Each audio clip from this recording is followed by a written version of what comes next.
Hello everyone, I am Kusum and welcome back to faculty channel. आज का हमारा topic है उत्तराखंड एलटी के टीचिंग एप्टीट्यूड में पर्सनालिटी। उसमें एक अलग से टॉपिक है पर्सनालिटी के ऊपर, व्यक्तित्व। तो आज के टॉपिक में हम बात करेंगे आज के इस वीडियो में concept of personality and personality development. Let's see what is there in the video. See, the topics which I am going to discuss are concept of personality, characteristics of personality और factors affecting personality development. कौन कौन से factors है जो influence करते हैं personality development को, किसी भी इंडिविजुअल की।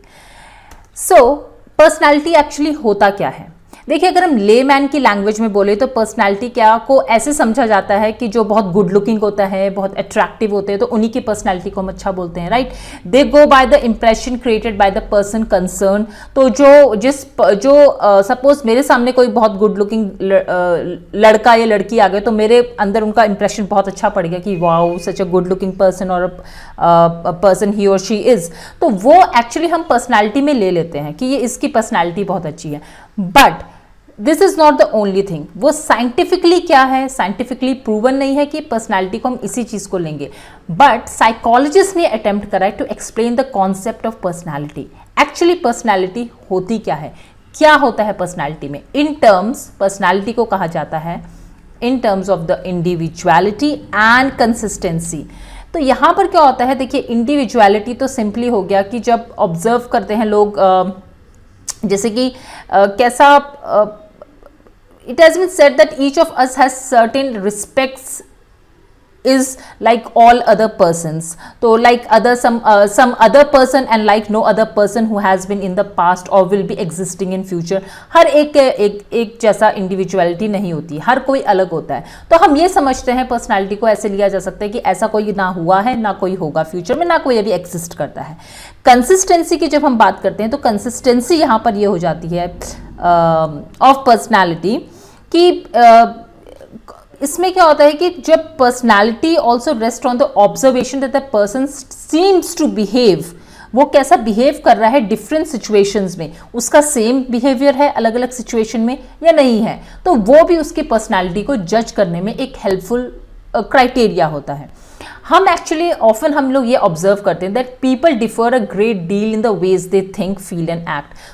हर एक इंसान का इस दुनिया में अलग अलग काइंड ऑफ पैटर्न होता है, काइंड ऑफ एक नेचर होता है कि वो अलग अलग सिचुएशन को कैसे डील करता है। मे बी जिस सिचुएशन को मैं किसी तरह से डील कर रही हूँ तो कोई और उसे अलग तरह से डील करेगा। तो हर कोई डिफरेंट होता है। तो ये दोनों जो कॉम्बिनेशन है इंडिविजुअलिटी और कंसिस्टेंसी के, ये डिफाइन करते हैं पर्सनालिटी को क्या, as a distinctive and unique ways in which each individual things. हर एक इंडिविजुअल अलग सोचता है, फील करता है और एक्ट करता है। ये ही कैरेक्टराइज करता है a person's response throughout the life. तो ये जो चीजें होती हैं जहां पर इनकी फीलिंग, एक्शंस, थिंकिंग और ये जो कैरेक्टरिस्टिक्स इनका बन जाता है, ये आपकी एक पर्सनालिटी का कॉन्सेप्ट डेवलप कर देती है। ये सब चीजें एक इंडिविजुअल की पर्सनालिटी का हिस्सा होती हैं। Okay, now in other words हम बोल सकते हैं कि personality refers to all those relatively permanent traits, dispositions और characteristics within the person's that gives a measure of consistency to the person's behaviour. जब पर्सन के बिहेवियर की consistency आ जाती है कि एक सिचुएशन में वो किस तरह से हैंडल कर रहा है, तो जब भी उसके सामने वो सिचुएशन होगी तो वो उसी तरह से हैंडल करेगा उस सिचुएशन को, राइट। तो ये सब जो ट्रीट्स होती हैं ये मे बी यूनिक हो, हर किसी में अलग हो, लेकिन कॉमन टू सम ग्रुप्स, या किसी ग्रुप में कॉमन हो, या फिर एक एंटायर स्पीशीज में एक जैसी हो, but the pattern will be different from individual to individual. लेकिन मे बी जैसे हम बोलते हैं ना, हम कई बार बोल देते हैं कि ये अरे इस कम्युनिटी के लोग हैं, इनकी बिहेवियर ऐसा ही होता है। कई लोग बोलते हैं, राइट, ऐसे होता है, सुनने में आता है। लेकिन वो बिहेवियर हर एक का सेम नहीं होगा। हर इंडिविजुअल का एक कम्युनिटी में अलग अलग टाइप का बिहेवियर होगा ही होगा। हर एक सिचुएशन को अलग अलग तरह से डील करेंगे। सो नाउ अब हम आते हैं कैरेक्टरिस्टिक्स ऑफ पर्सनालिटी। देखा जाए तो पर्सनालिटी के 3 मेन कैरेक्टरिस्टिक्स हैं। कौन कौन से हैं? Thoughts, feelings and actions are considered as behavioural components of identity that makes distinction between individuals। हम पर्सनालिटी का पहला कैरेक्टरिस्टिक ये देखेंगे, उसके थॉट्स, फीलिंग्स और एक्शंस कैसे हैं, उसके बिहेवियरल कंपोनेंट को, उसका आइडेंटिटी देखने के लिए। Second, behaviour are used as being primarily caused by internal rather than environmental factors.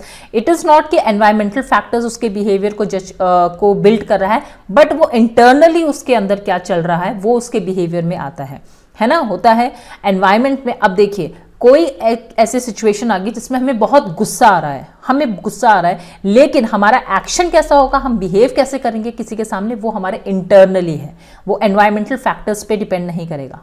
True.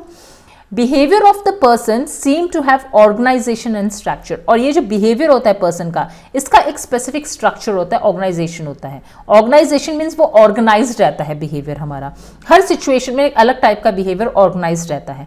तो जैसी बिहेवियर, जैसी सिचुएशन होगी उसके अकॉर्डिंग हमारा स्ट्रक्चर चेंज होगा और ऑर्गेनाइज होता रहेगा। So these are the three main characteristics of the personality। अब हम आ जाते हैं मेन चीज पे, जो है आपका फैक्टर्स इन्फ्लुएंसिंग पर्सनालिटी डेवलपमेंट। कौन कौन से वो फैक्टर्स होते हैं जो इन्फ्लुएंस करते हैं पर्सनालिटी डेवलपमेंट को।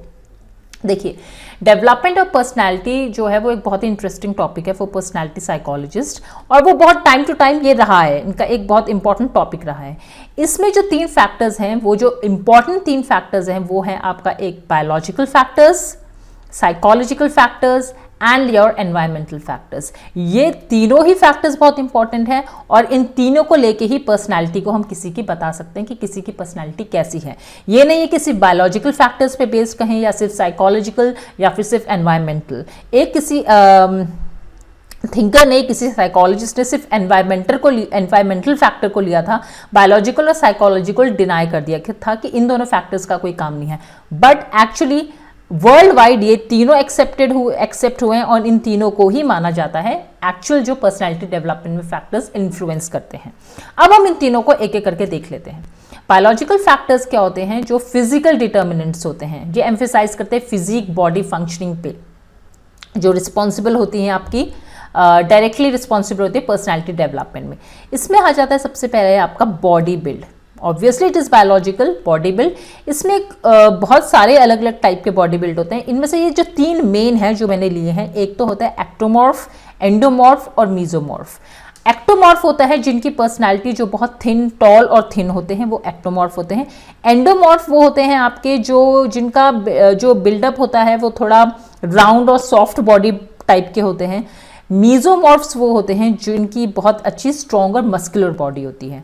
सो ये मैंने आपको 3 टाइप के, जो मेन 3 टाइप के जो बॉडी बिल्ड हैं वो बता दिए। तो इनका बॉडी बिल्ड का भी पर्सनालिटी डेवलपमेंट में बहुत इंपॉर्टेंट रोल होता है। फिजिकल अट्रैक्टिवनेस, अब कौन कैसा कितना अट्रैक्टिव है फिजिकली, कौन कितना किसके फीचर्स कितने अच्छे हैं, ये सब चीज़ें इसमें इन्वॉल्व हो जाती है, वो उनकी पर्सनालिटी को बिल्ड करते हैं। इसके बाद एक आता है आपको होम्योस्टैटिस। नो, होम्योस्टैटिस मीन्स है कि आपके इंटरनली जो बॉडी है उसके ऑर्गन्स कितने अच्छे तरह से कितने अच्छे फंक्शन कर रहे हैं, राइट।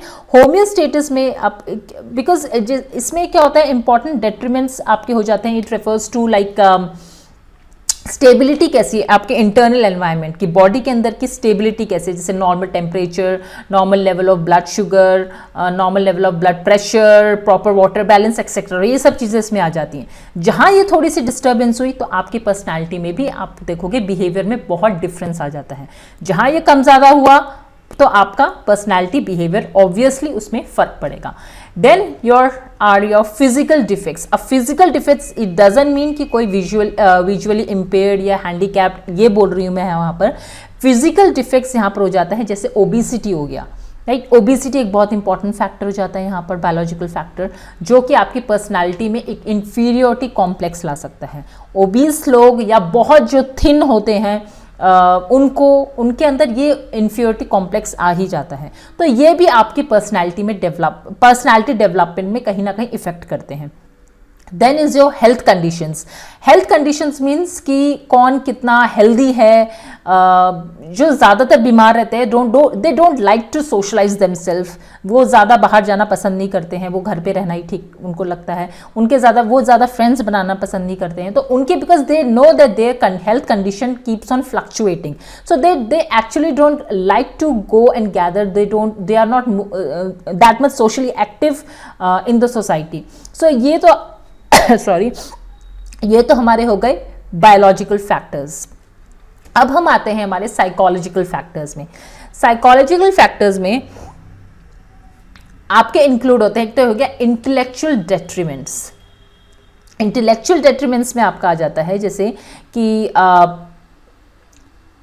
ये रिसर्चर्स का ये मानना है कि ये जो इंटेलेक्चुअल कैपेसिटीज इन्फ्लुएंस करती है पर्सनालिटी को through various kinds of adjustments in life and indirectly through the judgments other persons make of the individual on the basis of person's intellectual achievements।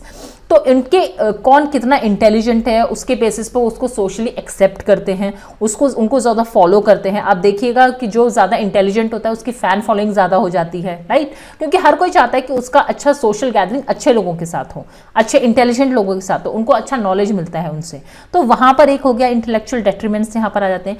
Emotional डेट्रीमेंट्स, जो भी किस तरह से आप अपने इमोशंस को कंट्रोल कर रहे हैं। जब आप बाहर सोसाइटी पे जाते हैं तो फिर आपके लिए इमोशनल फैक्टर्स बहुत इंपॉर्टेंट हो जाते हैं। इमोशंस को यहाँ कंसिडर किया इंपॉर्टेंट क्यों कंसिडर किया जाता है, बिकॉज पर्सनैलिटी डेटरमिनेंट ये इफेक्ट करते हैं पर्सनल और सोशल एडजस्टमेंट्स को। रिसर्च में ये इनफैक्ट रिसर्चेस इसमें बहुत की गई हैं, और कुछ several aspects of emotions like dominant emotions हो गए, इमोशनल बैलेंस हो गया, इमोशनल डेप्रीवेशन हो गया, एक्सेसिव लव एंड अफेक्शन, ये सब इसमें आ जाते हैं। कुछ लोग होते हैं जो एक्सपीरियंस करते हैं pre dominance of pleasant emotions, और कुछ होते हैं जो pre dominance of unpleasant emotions करते हैं। मतलब किसी की आप देखोगे आदत होती है जो कि भले ही वो अंदर से कितने दुखी हैं, लेकिन जब वो सोसाइटी में सोशल गैदरिंग्स में जाते हैं तो दे ऑलवेज चीयर अप, वो हमेशा खुश रहते हैं, हमेशा खुश दिखते हैं। और कुछ ऐसे होते हैं जो इतने ज़्यादा डिप्रेस्ड रहते हैं, हमेशा वो इतने ज़्यादा इमोशनली अनप्लेजेंट रहते हैं कि जब भी वो किसी अच्छी सोशल गैदरिंग में हैप्पी मोमेंट में भी होंगे तो वो फ्यूचर का सोच के दुखी होते रहेंगे कि ये ऐसे होता तो कैसे हो जाएगा, अगर ये कितने दिन तक रहेगी ये खुशी। आई मीन इस तरह के थॉट्स उनके माइंड में आते रहते हैं। तो ये इमोशनली एक स्टेबिलिटी होना, एक स्टेबल इमोशन कंट्रोल रखना अपने आप में, it is also very important. Then is excessive love and affection. Excessive love and affection हम यहाँ बोलेंगे बच्चे के जब एक इंसान में चाइल्डहुड से ही ये चीज़ आ जाती है बहुत ज़्यादा। एक जैसे सिगमंड फ्रॉइड का अगर आपने पढ़ा होगा, सिगमंड फ्रॉइड ने जो एक थ्योरी दी थी उसमें उन्होंने बोला था कि बहुत ज़्यादा अगर हम बच्चे को एक्सेसिव लव और अफेक्शन देंगे तो वो उसको बिगाड़ देता है, इट स्पॉइल्स द चाइल्ड। वो डिसऑर्डर्स आने लग जाते हैं उसके अंदर, न्यूरोटिक डिसऑर्डर्स हो जाते हैं उसको, वो एक तरह से वो डिपेंडेंट हो जाता है अपने पेरेंट्स पे ही। तो ये चीज़ें, हर एक चीज़, excess of everything is bad. तो एक्सेसिव लव एंड अफेक्शन या फिर बिल्कुल डिप्राइव रख देना उन बच्चों को लव और अफेक्शन से, both are harmful. So psychologically ये फैक्टर बहुत इंपॉर्टेंट हो जाता है। उसके बाद आ जाता है एस्पिरेशन एंड अचीवमेंट्स।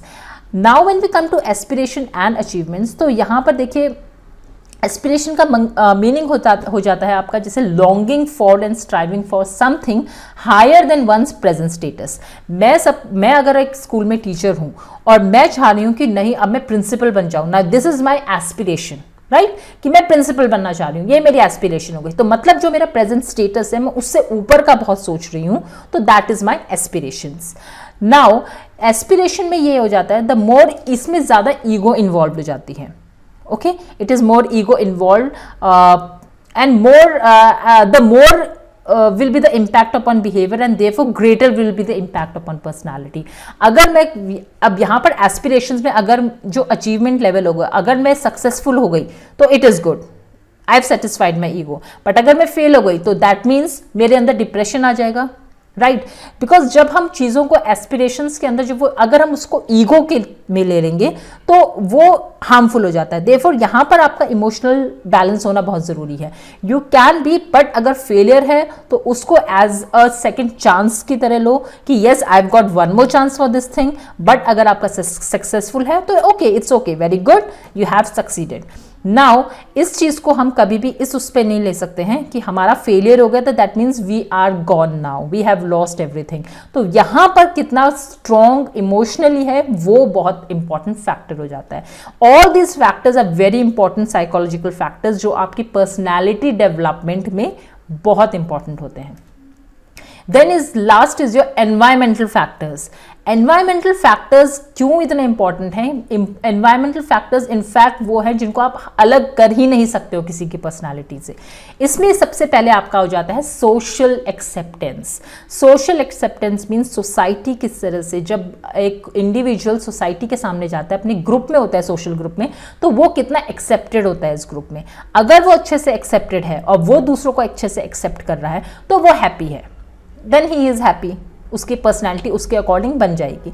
बट अगर वो सोशली डिप्राइव्ड है, सोशल डेप्रीवेशन यहां पर आ गया, अगर सोसाइटी उसको एक्सेप्ट नहीं कर रही है, उसको वो लव और अफेक्शन नहीं मिल रहा है सोसाइटी से, सोशल ग्रुप से, अपने या अपने फैमिली मेंबर्स से, कुछ भी, तो फिर वो सोशल डेप्रीवेशन उसकी पर्सनैलिटी में दिखेगा। वो उतना ज़्यादा डिप्रेस्ड रहेगा, उतना ज़्यादा उसके अंदर एक इमोशनल इम्बैलेंस रहेगा। तो social acceptance is very important and social deprivation is very very important factor in making one's personality, कि वो कितना नेगेटिव होता है और कितना पॉजिटिव होता है। सोशली एक्सेप्टेंस हो रहा है उसकी लाइफ में तो फिर वो पॉजिटिव सोचेगा, और जहां सोशली डेप्रीवेटेड हो गया वो वहां पर नेगेटिव सोचेगा। Then is the educational factors. अब यहां पर होता है कि एजुकेशनल फैक्टर्स डजंट मीन कि टीचर्स एजुकेशन का क्या रोल है इसमें, बट बच्चा किस तरह से स्कूल, टीचर्स, पीयर्स, स्कूल के एनवायरनमेंट, क्लास में किस तरह से बिहेव कर रहा है, वो उसको कितना एक्सेप्ट कर रहा है एजुकेशन सिस्टम को, वो यहाँ पर फैक्टर हो जाता है। जब वो बच्चा स्कूल जाने के लिए साइकोलॉजिकल, फिजिकली रेडी हो जाता है तो फिर दैट मीन्स उसके अंदर जो एजुकेशनल फैक्टर्स होते हैं उसका पॉजिटिव रेट दिखेगा आपको। बट अगर वो कतराता है जाने से, उसका एटीट्यूड अच्छा नहीं है स्कूल की तरफ, टीचर्स की तरफ, अपने फ्रेंड्स की तरफ, पीयर्स की तरफ, तो फिर वहां पर वो जो एजुकेशनल फैक्टर्स है वो नेगेटिव हो जाता है। देयरफॉर अब ये क्या होता है, जैसे आपने देखा होगा कई बच्चे आपने देखे होंगे, बहुत से तो खुश होते हैं स्कूल जाने के लिए और कुछ बच्चे होते हैं जो रोते हैं। तो ये दैट मीन्स उनके अंदर माइंड में पहले से ही है that no, school is not a good thing for us. हम वहां पर बंधन में रहते हैं, we are always binded over there, हम फ्री नहीं होते कुछ भी करने के लिए। बट ये अब ये माइंड, उनका माइंडसेट कैसे चेंज करना है ये टोटली डिपेंड करता है गार्जियंस और टीचर्स के ऊपर। So this environmental factor, educational factor is very very important. Then is your family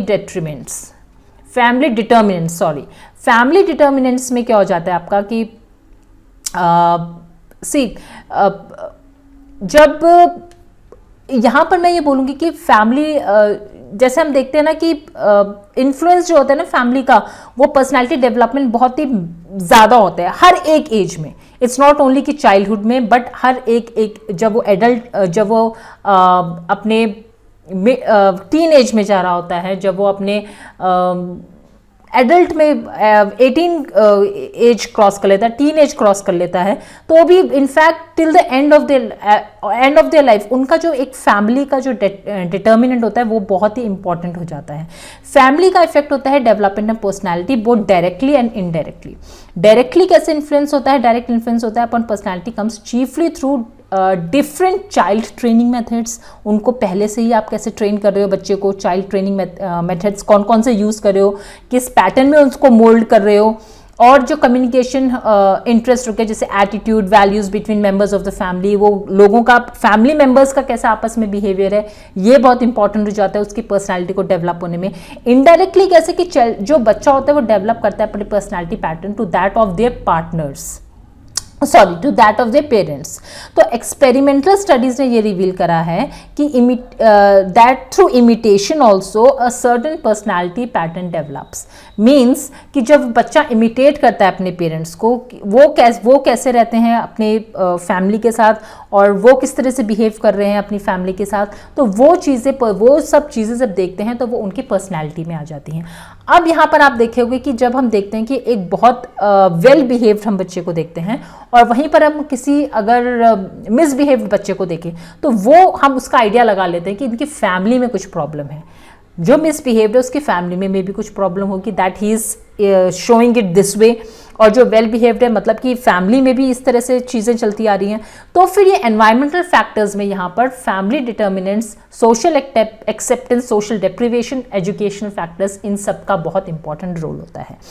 now conclusion में हम ये देख सकते हैं कि यहाँ पर हमने बात करी कि डेवलपमेंट ऑफ पर्सनालिटी शेप की जाती है 3 मेन फैक्टर्स से, जिसमें फिजिकल, बायोलॉजिकल और साइकोलॉजिकल तीनों फैक्टर्स और एनवायरमेंटल तीनों फैक्टर्स बहुत बहुत बहुत इंपॉर्टेंट हैं। इनमें से किसी भी एक फैक्टर को आप अलग नहीं कर सकते। Therefore personality development equals to physical determinants into psychological determinants into environmental determinants।